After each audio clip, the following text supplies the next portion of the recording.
I am Professor Anita.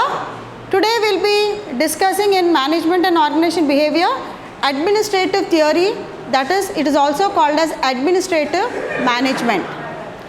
Now let us see, now the person behind this administrative management or administrative theory. Now he is Henry Fayol. He is a very famous researcher, right, and then he worked in various industries. Based on his experience, he has given this particular administrative management. He has given 14 Fayol's principle, that is a very famous one in the evolution of management. Now he is also called as the father of modern management, because if you see in the earlier, that is the pre-classical stage, and if you see in scientific management theory, you understand that they are focusing on the lower level people. They are focusing on the lower level people, where we are telling the employees to be more productive. If you give an incentive, no, they will be doing the work, right? So the focus was on the lower level management. But if you see in the administrative management, the focus comes from the top level to the bottom level, right? How they should behave, right, in an organization so that the employees' productivity can increase. So he is called as a man of conviction also, and during 1860s he was a mining engineer working in Collier company in France, and then he was general manager in that particular company nearly for 30 years. With his expertise he was working there, and before he retired, that particular coal company was the biggest coal company. It means the contribution that he made as a general manager in that company was really very great. So you can see that he wrote a book 1916, that is General and Industrial Management. He has written a book, and it got translated in English in 1949, and this book had two parts. One part, that is part 1, it is a theory of administrative, and then part 2 is a discussion on training for administration. So this was the major thing which he said, that how the administration should be there and what are the principles or theories behind this administration. Then let us see. Now this administrative management, it shows how to create an organization structure, as we are focusing on top to bottom. It means the hierarchy, the organization structure, how it should be. So the focus is on that structure, like whether it should be centralized or decentralized, how it should be there. This administrative management is going to speak. This theory explains the process of managing the organization from top management perspective, which I was telling to you. And the approach focuses on principles that can be used. Now in any management, any theory, any principle focuses on how there should be a coordination among the people, how they should maintain interpersonal relationship, how a person should direct, how they can use the resources. So these things generally any management focuses on. So the administrative theory, where even Urvik also has given certain things apart from what Henry Fayol said. If you remember, we were speaking in the earlier of unit 1 that Henry Fayol has given different activities, and he said that the managerial function focuses on planning, organizing, leading, and then controlling. He identified that. And then prior to that he said forecasting should be there, and he has given certain activities, 6 activities, main activities. If you see, technical aspect, he has said, technical is when you employ any organization, technical knowledge is very important, right? Without the knowledge and skills which are related for the doing any activity in the organization or producing any product or giving any services to the customer, without the technical knowledge they will not be very effective, right? And he said commercial aspect, this is another activity where he said buying, selling, exchanging of the things is called as commercial, right? Like buying the product and then they give the money in return, exchange of the things. So any organization has such type of activity. Third thing is that financial, where profit, loss, we try to focus on that, because we need to see that how we can get money and then how are we going to disperse, that is your expenses, and how we are going to see that you have the capital with you in order to spend it. So that speaks of the financial aspect. Security, that is a person or an employee when he is employed, he wants security. You cannot remove a person just like that. So security is another aspect, because when a person does not have any fear, he concentrates more on how to go about working it. If he has fear of losing his job, then the whatever work he is going to do, he is not going to put 100% towards it. right? And then accounting, you need to maintain the records. Anytime you should be able to go back and then see. And then as I told you, managerial, he said it consists of forecasting, planning, organizing, coordinating, commanding and controlling. These are the things that, so these are the 6 activities which Henry Fayol has said, and then all these activities cover every aspect in the organization, right?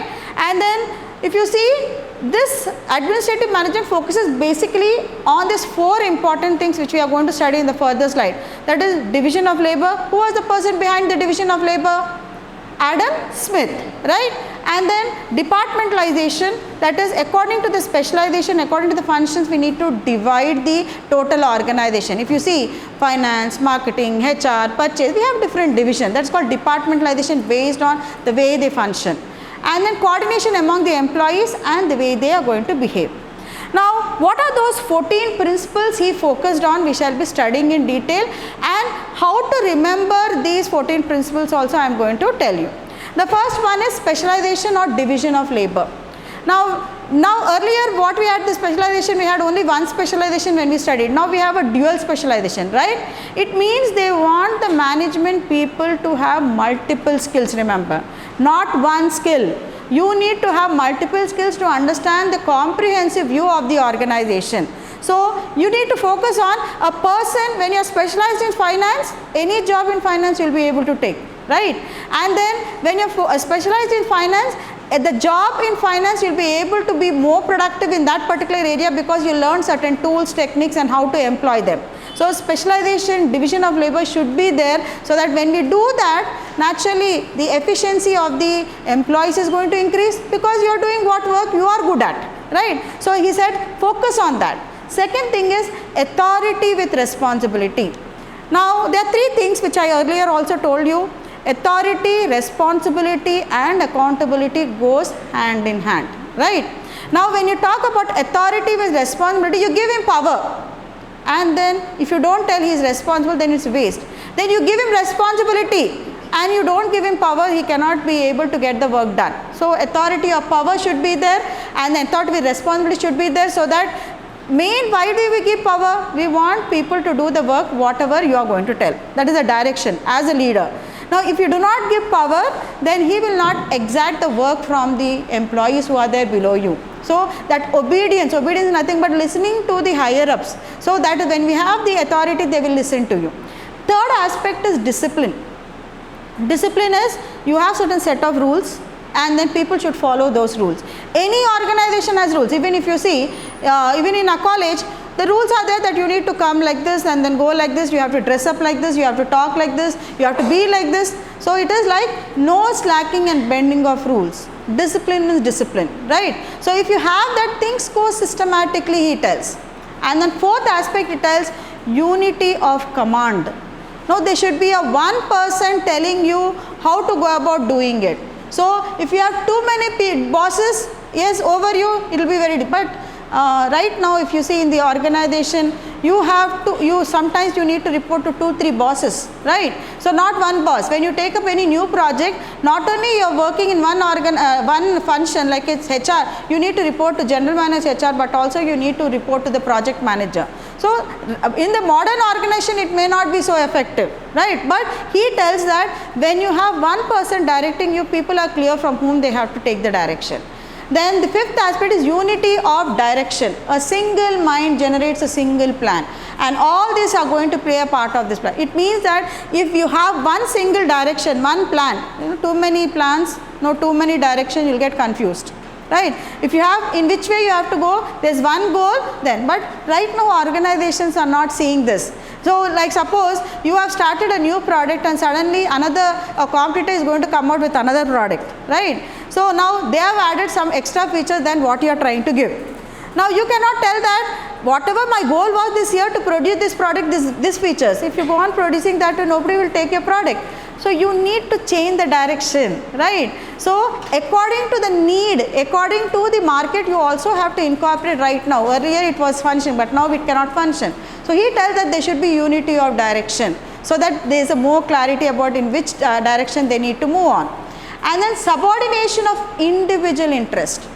Now when you are working in a company, concentration should be more on the company welfare, institution welfare rather than your individual welfare. So you should not be selfish or self-centered when it comes to the organization point of view. So you need to put your side, individual subordination, putting aside your individual interest, you need to see the organization at large, society at the large. You need to focus, the focus should be on that. So that is subordination of individual interest. And then remuneration. Now you work in an organization to get money. Nobody wants to do a social service, right? And then fair wages need to be paid. What you deserve, you need to be paid. No, when you get 2-3 offer letters for your MBA, you choose which person is going to pay you more, right? Any person does that way. Maybe you also see that the working environment, how it is also is very important. Apart from that, what you do, you should get back, right? So what you contribute, they need to pay you back. That's the wages should be very fair. This is what it tells that when you take employees, when you get work done through them, be fair in giving the wages, right? And then 8th one he tells us centralization. There are two things, centralization, decentralization. Now earlier it used to work with centralization because there were cottage industries, small industries, right? And then we used to have only one boss. Now whatever the boss tells, all used to listen.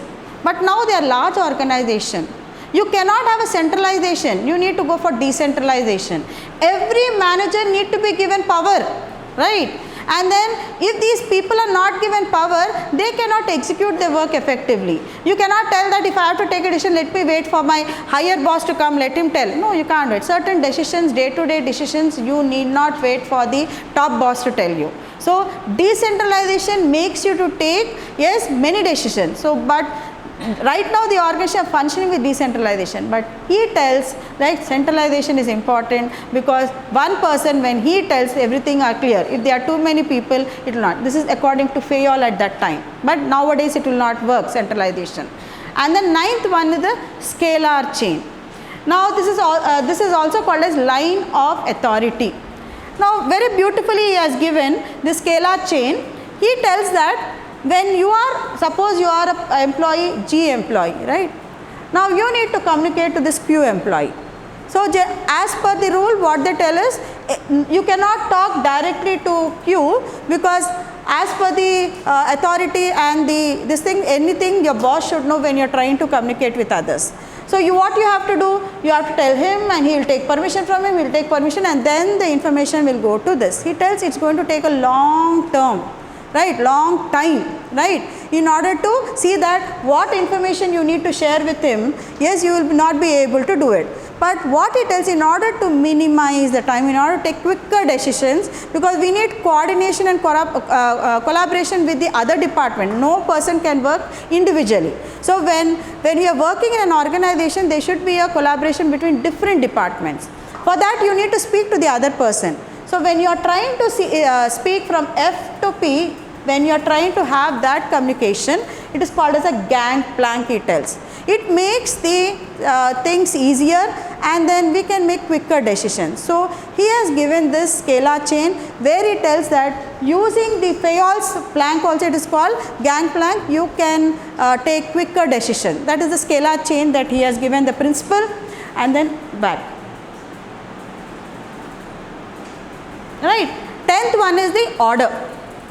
Now suppose most of you all have vehicles, right? Now after going home, you put your vehicle keychain in wherever the place is there, right? Suppose you do not put that, next day you can imagine you will be going on searching for those keys.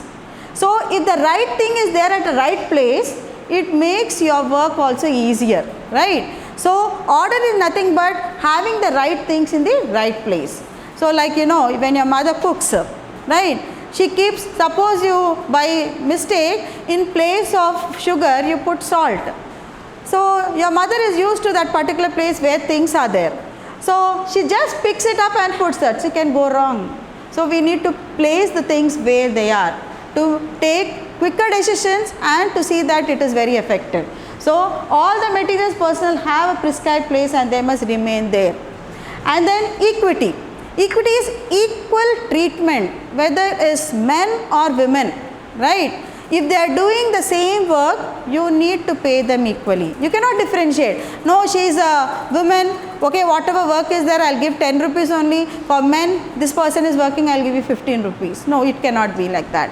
When we are encouraging women to work in a workplace, have a fair or equal remuneration for the people who are going to do the same work, right? That is what he tells, equality of treatment. And then stability of staff and personal tenure. Now what we call as a term, retention, right? What is stability? Having the same person continuing in the organization for a longer period of time. Why? Because we don't want to train again and again a new person, right? We want people to be retained in the organization so that lesser training costs will be there and they can be more effective in the work because they already have a lot of experience in that organization. So stability of staff and personal tenure. Now Japanese organizations, when they tell that when they join an organization, they tell it's a lifetime employment, they tell. They are there in the organization till they retire. That is what Japanese people believe in. They tell that when they enter the organization, they feel that they have to retire from that, or that is the loyalty of the Japanese employees in their Japanese companies. Nowadays, we do not have that type of loyalty, right? People for the selfish interest, they move from one organization to another organization. And then the 13th one, he tells initiative. Now, if people and employees come forward to take any initiative, right, you have to encourage them. Now, when you do not encourage them, then whatever ideas and thought process they have, right, it will be with them only. If a company has to grow, right, so employee participation, workers' participation is a must. Then you can see a lot of innovation can happen. Now MNCs right now are encouraging more diversity, people coming from various backgrounds, now they are encouraging. Why? Because when people come from various backgrounds, they come out with new thoughts, new innovative thoughts. So we should encourage the employees and then so that they can think and then the ideas can be implemented.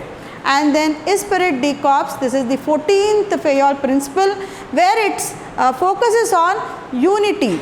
And then it focuses on people should come together. Yes, there should be proper coordination among them so that there is a harmony. So there is no conflict between each other. So cohesion is nothing but the bondage between different people. So cohesion among personnel should be there, he tells. So these are the 14 Fayol principles. You can expect this as an essay question too. Now how do you remember this so that in exam you do not forget these 14 principles. So let us see next one. Next. Yeah. Now all the 14 principles I put down here. So if you take all the initial letters, right. So you can remember the word or a sentence, Dad, you see USSR, OIC. These are the sentence if you remember, Dad, you see USSR and then OIC, like you know, division of labor, authority with responsibility, right. And then you have what is called as discipline, and then U, it is unity of direction, unity of command. So in this all these initial letters of 14 can be there. This is an easy way to remember about the Fayol's administrative theory. Now let us move forward where we will speak about what are the things that have been criticized, right. Now why these Fayol's, all the Fayol's principles are not applicable in modern management. The first one, as I told you, unity of command and direction are redundant in modern organization because you cannot expect the direction from one person. You may be having a person from marketing can tell you, a manager, a person from R&D can speak to you. So you cannot expect unity of command and direction in the modern world because we are encouraging lot of team based projects are given. It's not an individual based project. Now team based, you have a team leader above him, you have another boss. So that's why this is not applicable in modern India, modern management. The second one is scalar chain is not applicable in modern organization. So we have seen that he has given that particular chain, that how they have to move. And then wherever necessary is telling to put the plan, but not always it happens. Whenever you want, you can speak to any person because teams are formed from different departments, right. And sometimes teams are formed from, if we see virtual teams are there, a person in Australia, a person in US, a person in China, a person in India, they can form a team, right. So in that way the scalar chain cannot be applicable in the modern organization. You have to, yes, sometimes can speak any time without informing to your boss also, any person, to the team member. And then not applicable to open systems. This particular Fayol's principle, it is not useful for open system, it is useful only for a closed system. Closed system is nothing but where you don't interact with the outside world, because when you interact with an outside world, the organization changes that happen in the outside world have to be incorporated into the organization. So it is applicable only to the closed system, not to the open system. The next one is unity of direction, division of labor, specialization, applicable only to mechanistic organization. Now what do you mean by mechanistic? There are two types of organizations. That is, one is organic and one is mechanistic. Mechanistic is one which is very rigid, right. Organic is something which is very having life, and when we tell the organization is having life, it means whatever changes are happening in the outside world need to be incorporated accordingly. So as we already told that it is not applicable to the open system, so that is what only for the closed system these things are applicable. What is ERP? ERP is enterprise resource planning, right. So BPR is business process reengineering, right. So they require, right now the people are working with a lot of software, right. Now artificial intelligence has come, all these things.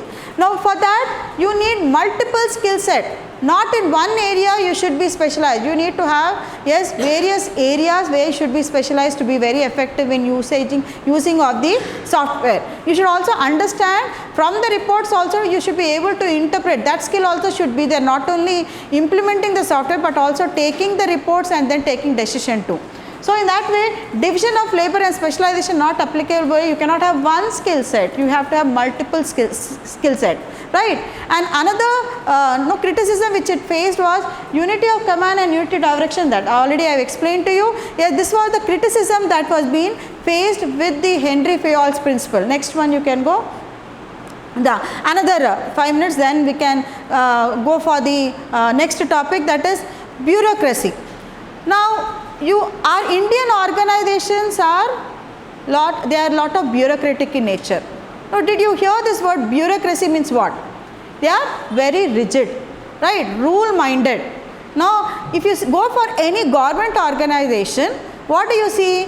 You say if people are there, a person is meant to do one work, if that person is on leave or not available, they will tell that he has to come and then he has to do the work, then only the file will move to the next person, right. Nobody else is going to take his work and then do that. But right now in the private organization it is not that. If you go on leave, somebody is going to take up your work and then help the other so that it moves forward. So let us see what did Max Weber speak about bureaucracy. Now he is a German sociologist. In this particular theory, he focused on how to improve the performance of socially significant organization. Now when people are working, as I told you, when you hear the word social, it is related to people in the organ, how do they need to work. So let us see what he has given.